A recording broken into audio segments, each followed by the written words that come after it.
Ya, selamat berjumpa kembali dalam pembahasan tentang komunikasi bisnis. Pada kesempatan ini kita berbicara tentang dasar-dasar komunikasi.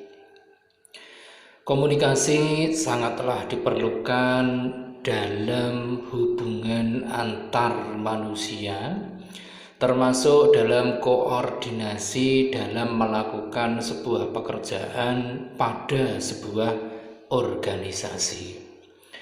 Komunikasi baru dapat berjalan bila mana terdapat unsur yaitu pengirim, media, isi pesan, dan penerima.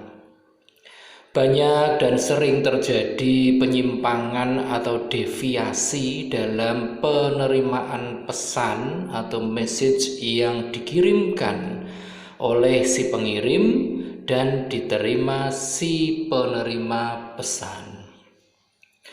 Kemudian kita berbicara tentang pengertian komunikasi.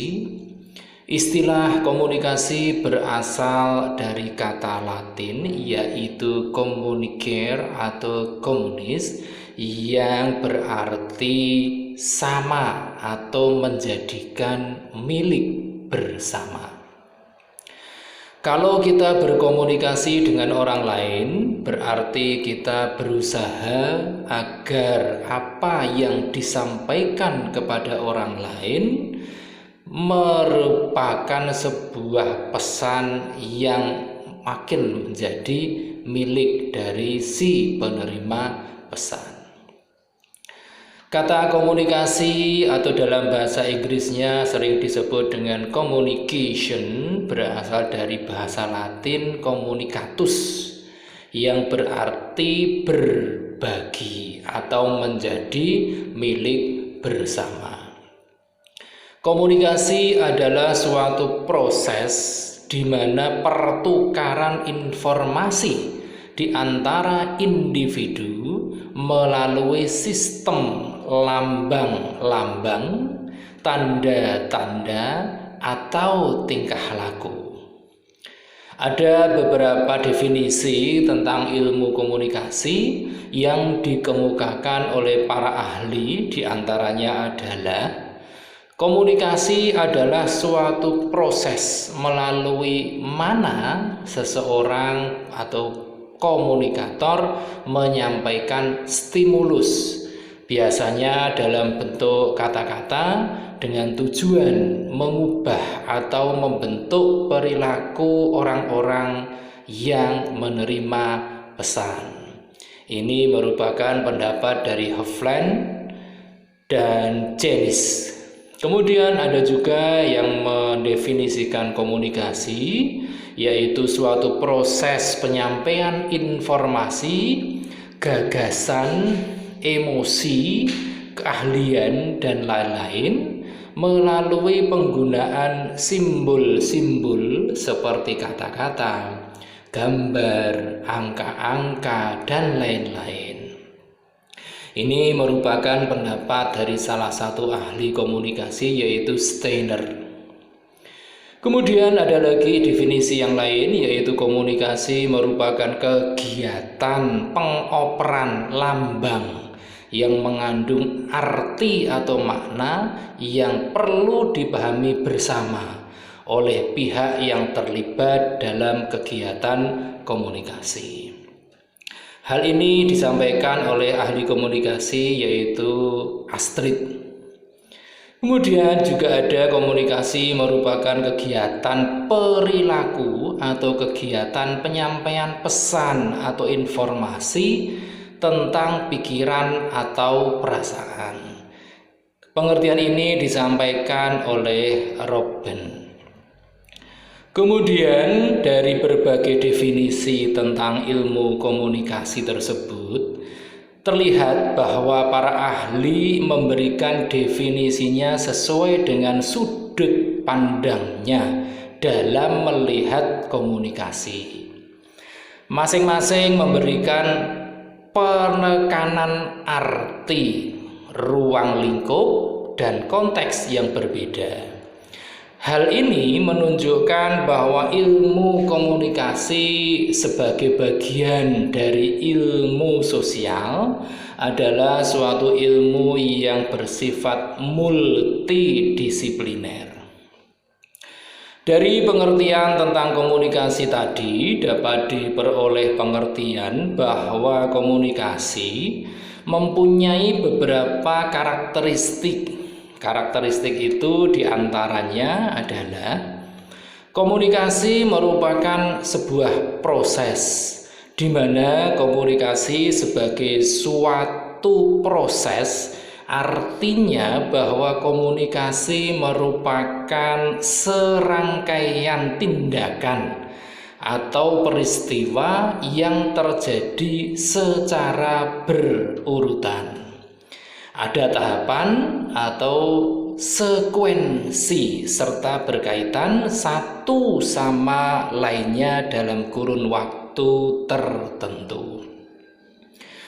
Komunikasi adalah suatu upaya yang disengaja serta memiliki sebuah tujuan.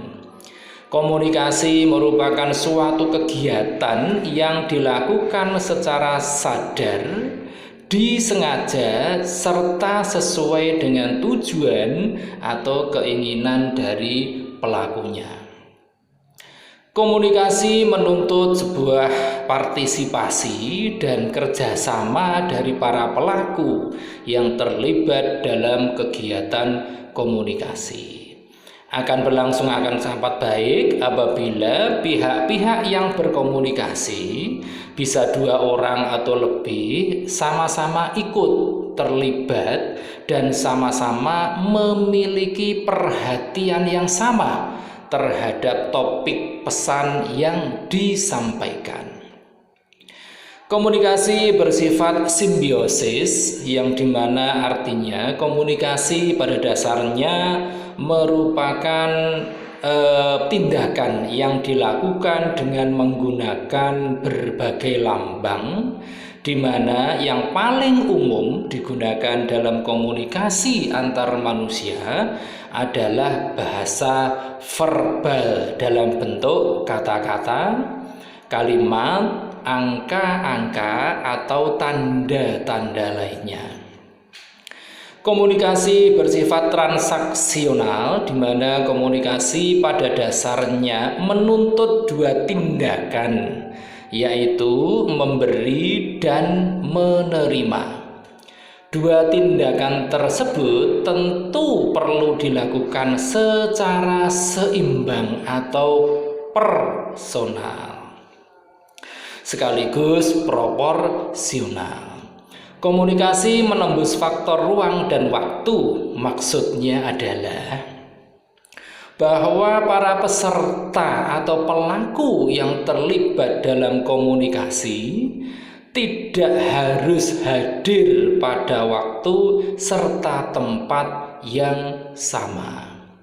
Dengan adanya berbagai produk teknologi komunikasi seperti telepon, internet, faksimil, dan lain-lain, faktor ruang dan waktu tidak lagi menjadi masalah dalam berkomunikasi.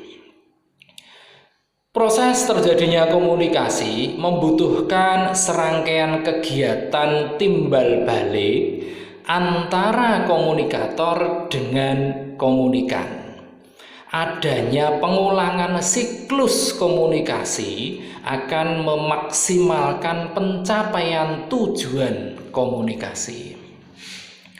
Berbagai sumber pesan dapat jelas tentang mengapa Anda berkomunikasi dan apa yang kita ingin komunikasikan. Kita juga harus yakin bahwa informasi yang kita sampaikan dalam berkomunikasi tentunya akan berguna dan akurat. Pesan merupakan informasi yang ingin kita sampaikan dalam berkomunikasi, dan tentunya pesan-pesan ini harus sesuai dengan tujuan yang hendak dicapai dalam kegiatan komunikasi. Ada satu lagi istilah yang cukup penting dalam berkomunikasi, yaitu encoding, di mana ini merupakan proses pengalihan informasi yang ingin kita komunikasikan ke bentuk yang dapat dikirim dan benar diterjemahkan dengan baik tentunya oleh penerima. Keberhasilan kita dalam pengkodean sebagian bergantung pada kemampuan kita untuk menyampaikan informasi secara jelas dan sederhana, tetapi juga pada kemampuan kita untuk mengantisipasi dan menghilangkan sumber kebingungan. Misalnya isu-isu budaya, asumsi yang keliru, dan informasi yang hilang. Bagian penting dari hal ini adalah mengetahui audiens kita. Kegagalan untuk memahami dengan siapa kita berkomunikasi akan menghasilkan pesan yang disalahpahami. Kita lanjut ke yang namanya channel, di mana pesan yang disampaikan melalui saluran tertentu dengan lisan termasuk pertemuan tatap muka, telepon, dan konferensi video, dan tertulis termasuk surat, email, memo, dan laporan. Saluran yang berbeda memiliki kekuatan yang berbeda dan kelemahan. Sebagai contoh, itu tadi terlalu efektif untuk menyampaikan informasi dalam sebuah daftar panjang secara verbal. Kemampuan penerima untuk dapat memahami pesan, untuk itu penerima harus mempunyai keinginan untuk mendengarkan secara aktif. Pesan tidak dipahami, hal ini terutama terjadi jika decoder tidak memiliki pengetahuan yang cukup untuk memahami pesan. Pesan kita akan dikirimkan ke individu anggota audiens kita. Tidak diragukan lagi yang ada dalam pikiran, tindakan, atau reaksi. Kita harapkan pesan kita akan diterima dengan baik. Audiens atau penonton kita akan memberikan reaksi umpan balik verbal dan non-verbal. Untuk pesan yang kita komunikasikan tentu akan memperhatikan umpan balik ini, karena satu-satunya hal yang memungkinkan kita untuk menjadi yakin bahwa audiens kita telah memahami pesan kita. Jika kita menemukan bahwa telah terjadi kesalahpahaman, setidaknya kita memiliki kesempatan untuk mengirim pesan kedua kalinya. Situasi di mana pesan kita disampaikan adalah konteks dari sebuah pesan dalam komunikasi.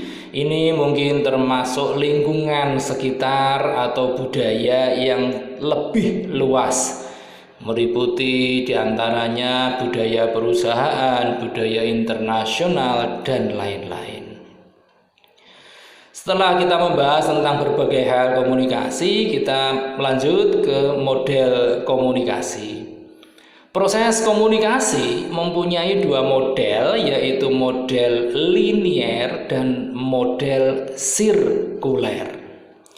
Model linier merupakan sebuah proses hanya terjadi dari dua garis lurus, di mana proses komunikasi berawal dari komunikator kepada komunikan. Sedangkan pada model sirkuler ditandai dengan adanya unsur feedback. Dengan demikian, proses komunikasi tidak berawal dari satu titik dan berakhir pada titik yang lain.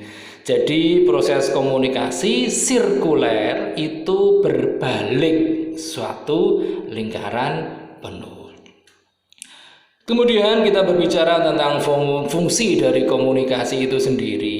Itu yang pertama adalah untuk membangun konsep diri.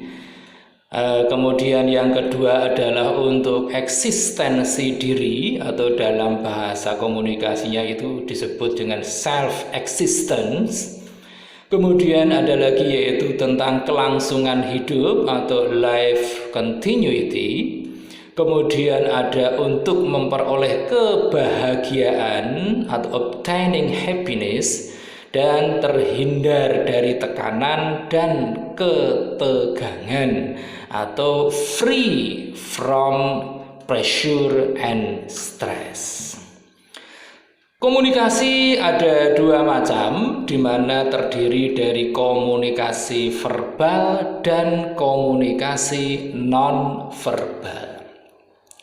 Komunikasi nonverbal adalah tindakan untuk mengatakan apa yang ada di pikiran kita tanpa mengucapkan kata-kata.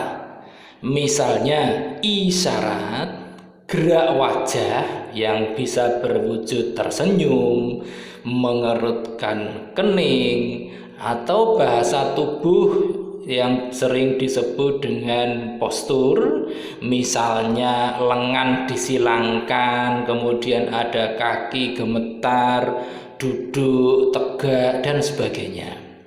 Dan kesan yang kita berikan ke orang lain dengan penampilan kita, misalnya dari pakaian, citra tubuh, dan misalnya gerak tubuh badan. Komunikasi verbal merupakan tindakan untuk mengatakan apa yang ada di pikiran kita dengan sebuah kata-kata. Itu tadi sekilas tentang dasar-dasar komunikasi untuk kita ketahui dan kita pelajari bersama. Mudah-mudahan memberikan manfaat yang besar bagi kehidupan kita, terutama dalam mempelajari komunikasi bisnis. Terima kasih atas perhatiannya. Selamat berpisah, dan nanti kita akan ketemu lagi di sesi-sesi yang lain. Selamat siang.